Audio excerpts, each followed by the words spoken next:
नमस्ते जी। नवम दृश्य श्रव्य कणिका सत्यार्थ प्रकाश स्वाध्याय एवं प्रवचन माला। आप सभी स्वाध्याय प्रेमी महानुभावों का हृदय पूर्वक स्वागत करता हूँ। महर्षि दयानंद जी के सत्यार्थ प्रकाश ग्रंथ की भूमिका पर हम विचार कर रहे हैं।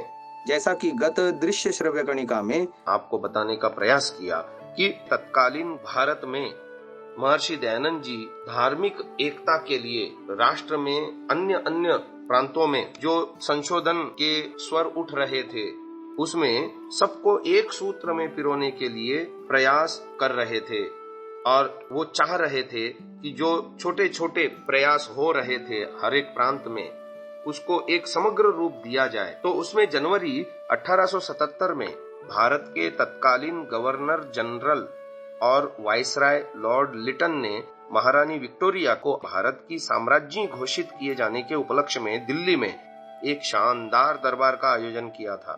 ऐसा जान पड़ता था कि वह दरबार ब्रिटिश साम्राज्य के वैभव और भारत में ब्रिटिश सरकार की शक्ति का एक प्रदर्शन था।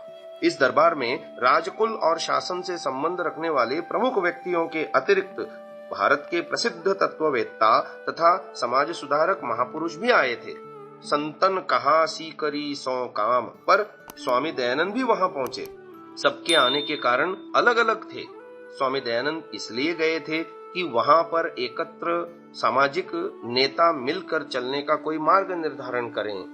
उनका विचार था कि देश के सारे राजा लोग वहां इकट्ठे होंगे और यदि वे मेरी बात को सुनेंगे तो बहुत जल्दी देश में एकता हो जाएगी। परंतु राज राजेश्वरी के दरबार के अवसर पर राजाओं को अपना अपना वैभव प्रदर्शित करने से ही अवकाश कहाँ था कि वे एक ऐसे सन्यासी की बात सुनते जो उस समय का सबसे बड़ा विद्रोही था और घोर नास्तिक के रूप में विख्यात था। इसलिए इस दिशा में उन्हें सफलता नहीं मिली।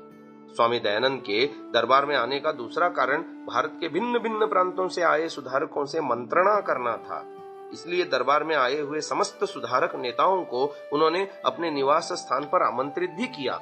आज के युग में इस प्रकार के एकता सम्मेलनों का होना सामान्य बात है, परंतु उस समय इस प्रकार का आयोजन एक अनोखी बात थी। उसे भारत का पहला एकता सम्मेलन हम कह सकते हैं।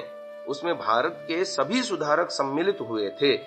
कलकत्ता से प्रकाशित इंडियन मिरर ने अपने 14 जनवरी 1877 के अंक में लिखा था, हमने सुना है कि पॉपुलर मीटिंग दिल्ली में हुई। पंडित दयानंद सरस्वती के मकान पर एक कॉन्फ्रेंस इसलिए हुई थी कि भारत के वर्तमान सुधारकों में परस्पर एकता का संबंध स्थापित किया जाए। हमारे मिनिस्टर श्री केशव चंद्र सेन भी उसमें मौजूद थे। यदि भिन्न भिन्न स्थानों के सुधारकों में एकता का संबंध सच्ची और व्यावहारिक नींव पर स्थिर हो जाए तो इसमें संदेह नहीं कि बहुत भारी और नेक परिणाम पैदा होंगे। हम इसकी सफलता की प्रार्थना करते हैं।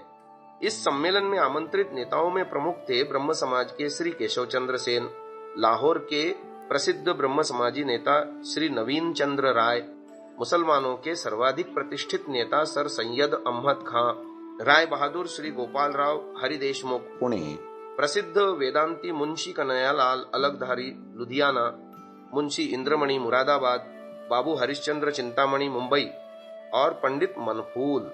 स्वामी दयानंद के साथ साथ राजा जयकृष्ण दास, CIE आदि अनेक प्रमुख लोग भी उसमें उपस्थित थे। परंतु वे सभा में सम्मिलित भी हुए थे या नहीं यह ठीक नहीं कहा जा सकता। इस सभा का पूरा विवरण कहीं नहीं मिलता, परंतु इतना निश्चय है कि उसमें बड़ी स्पष्टता और उदारता के साथ विचार हुआ था। स्वामी दयानंद ने अपना विचार रखा था कि यदि हम सब लोग एक मत हो जाएं और एक ही रीति से देश के सुधार की दिशा में काम करें तो देश में शीघ्र ही सुधार हो सकता है। देश की एकता और सुधार के संबंध में सभी लोग एक मत थे। देश का लोकमत भी उनके साथ था। इंडियन मिरर की भावना का उल्लेख हम ऊपर कर चुके हैं। लाहौर के बिरादरे हिंद ने भी इस बारे में लिखा था कि हम दिली मुसर्रत के साथ इस बात का इजहार करते हैं कि दिल्ली दरबार की तकरीब में हिंदुस्तान के मशहूर और लायक रिफॉर्मर्स इसलाह कुनंदगान ने पंडित दयानंद सरस्वती के मकान पर एक जलसा खास इस गरज से मुनक्कद किया कि हमारी असल अलगताई इन मजहब से एक ही है। बेहतर हो कि आइंदा से बजाय अलहदा अलहदा काम करने के कुल मुत्तफिक होकर कौम की इस्लाह में मसरूफ हों और आपस में अगर किसी तरह का इख्तलाफ हो तो उसका भी बाहमी तनकीह के साथ फैसला कर लें। ये बिरादरे हिंद लाहौर से जनवरी 1877 में छपे हुए लेख को हमने आपके सामने पढ़ दिया। इतना सब कुछ होते हुए भी यह सभा एकमत न हो सकी। इसकी असफलता के बारे में इस सभा के एक सभासद बाबू नवीन चंद्र राय ने 8 वर्ष बाद अपने पत्र ज्ञान प्रदीप में लिखा था। फिर दूसरी बार हम लोगों की मुलाकात स्वामी जी से दिल्ली में कैसरे हिंद के दरबार में हुई। वहां उन्होंने हमें बाबू केशव चंद्र सेन और श्री हरिश्चंद्र चिंतामणि को निमंत्रित किया और हम लोगों से प्रस्ताव किया कि हम लोग अलग अलग धर्मोपदेश न करके एकता के साथ काम करें तो अधिक फल होगा। पर मूल विश्वास ने हम लोगों का उनके साथ मतभेद था, इसलिए जैसा वह चाहते थे एकता न हो सकी। ये ज्ञान प्रदीप नामक पत्र के भाग 4 पृष्ठ संख्या 31-32 जनवरी 1885 में ये प्रकाशित हुई है। स्वामी दयानंद का विश्वास था कि देश का अभ्युदय और मनुष्य का कल्याण तब तक नहीं हो सकता जब तक देश भर का एक धर्म न हो जाए, और वह एक धर्म वैदिक धर्म ही हो सकता है। ब्रह्म समाजी और मुसलमान वेद को निर्भ्रांत ईश्वरीय ज्ञान स्वीकार करने के लिए तैयार नहीं थे। इस सम्मेलन की असफलता के कारण का स्पष्ट उल्लेख बैरिस्टर केशव चंद्र सेन की जीवनी में मिलता है हमें। बाबू केशव चंद्र सेन जब फिर दिल्ली में स्वामी दयानंद से मिले तो उन्होंने कहा कि वे बहुत सी बातों में उनसे सहमत हैं, परंतु एक बात उनकी समझ में नहीं आती कि वेद का सहारा लिए बिना धार्मिक शिक्षा कैसे दी जा सकती है।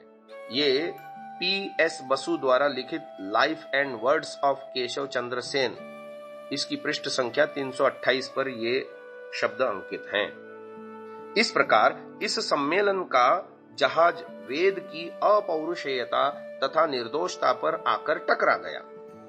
इस बात की पुष्टि इससे भी होती है कि बैरिस्टर केशव चंद्र सेन ने एक बार स्वामी जी से कहा था कि यदि आप वेद की बात न कहकर यह कहें कि मैं जो कुछ कहता हूँ वह ईश्वर का संदेश है, तो लोग आसानी से आपकी बात मान लेंगे और आपको अपने एकता के प्रयासों में सफलता मिल जाएगी। स्वामी जी ने इसे स्वीकार नहीं किया। हजरत मोहम्मद या ईसा मसीह की तरह वे अपने आप को खुदा का पैगंबर कैसे मान सकते थे। सर सैयद अहमद खां स्वामी जी का आदर ही नहीं करते थे, बल्कि यह भी मानते थे कि जिस प्रकार स्वामी जी वेदों का अर्थ करते हैं वही ठीक है। इतना ही नहीं, स्वामी जी की अर्थ करने की नीति पर ही उन्होंने कुरान का अर्थ किए जाने पर भी बल दिया है। 3 वर्ष बाद दिसंबर 1880 में स्वामी जी ने सेंट पीटर्स चर्च आगरा के बिशप महोदय से कहा कि यदि हम, आप और अन्य धर्मों के नेता केवल उन बातों का प्रचार करें जिन्हें सब मानते हैं तो एकता स्थापित हो सकती है, फिर हमारे मुकाबले पर नास्तिक ही रह जाएंगे। यह उनका अंतिम प्रयास था, क्योंकि 3 वर्ष बाद 1883 में उनकी मृत्यु हो गई। परंतु प्रयत्नों के विफल होने पर भी इस बात से इनकार नहीं किया जा सकता कि वे ईमानदारी से भारत की एकता में विश्वास रखते थे और इसके लिए वे धार्मिक नेताओं के परस्पर मतभेद को दूर करना आवश्यक भी समझते थे और ताउम्र उन्होंने इस बात का प्रयास भी किया। स्वामी जी जब एकता के प्रयत्नों में असफल होते गए तो स्वाभाविक रूप से उनका मत वेद और वैदिक धर्म पर केंद्रित होता चला गया और जो कुछ भी उन्हें वेद के विरुद्ध लगा उसका उन्होंने बलपूर्वक प्रत्याख्यान यानी विरोध किया, परंतु उसकी आलोचना में कहीं भी द्वेष भाव का लेश मात्र भी नहीं दिखता। इस विषय को हम अगली दृश्य श्रव्य कणिका में और आगे बढ़ाएंगे। अभी के लिए इतना ही। ओम।